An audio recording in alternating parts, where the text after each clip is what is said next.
Wharf and Peace. Skarloey is a happy little engine. He likes puffing past the big blue lake.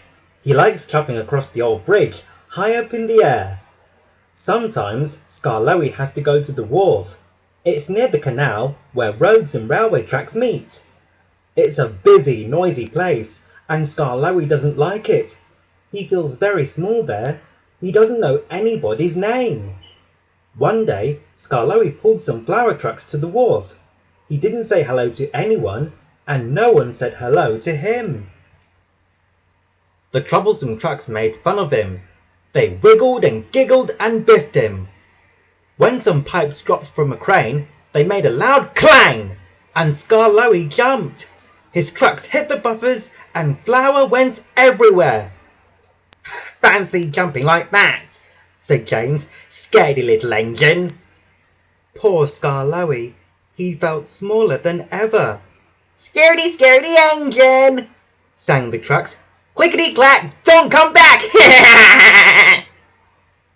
"Maybe I am a scaredy little engine," said Skarloey as he steamed away. Skarloey collected a bull to take to the wharf. He felt worried when he came to a rickety bridge and stopped. Rusty was at the other side. He didn't like the bridge either. It was very high up. "What should I do?" he asked. "I'm not a brave engine," puffed Skarloey. "I don't look down and I puff as hard as I can." Skarloey showed Rusty how to cross the bridge. "Thank you, Skarloey," said Rusty, and he crossed safely. Skarloey met Duncan. A stream had burst its banks and there was water on the tracks. "If I go in the water, it might put out my firebox," said Duncan. "What should I do?" "I'm not a brave engine," puffed Skarloey. "I roll very slowly and try not to make any waves."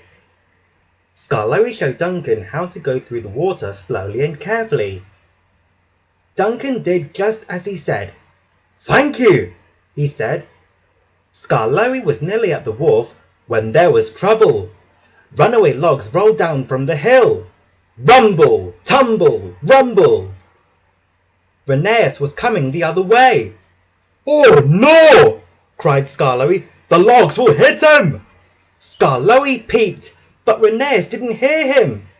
So Skarloey steamed off as fast as he could. The logs hit Skarloey instead. Boof! Rheneas said, "Thank you, Skarloey, but why are you so sad?" "I jumped when I heard a noise at the wharf," said Skarloey. "The trucks laughed at me, and James called me a scaredy little engine, and scaredy engines will never be useful." "But you saved me from the logs," said Rheneas. "Rusty said you helped him with the bridge. You helped Duncan too. You are the bravest little engine I know." But Skarloey still didn't feel brave, and he still had to go to the wharf. When he got there, it was as noisy as ever. Then he remembered what Rheneas had said. "I helped Rusty and Duncan and Rheneas," he said to himself. "I am a brave little engine." He took a big brave puff and said, "Hello everyone, I'm Skarloey." The men waved and said, "Hello, Skarloey." Skarloey was very pleased. "Clickety-clack, look who's back," sang the troublesome trucks. "The scaredy engine's on our track." "I am not a scaredy engine," said Skarloey, "and if you biff me, I'll biff you back." "Ooh," said the trucks. That shut them up. Soon the bull was unloaded. "Good job, Skarloey," shoved James. "You are a really useful engine," said Thomas. Skarloey felt very proud, very happy, and very, very brave.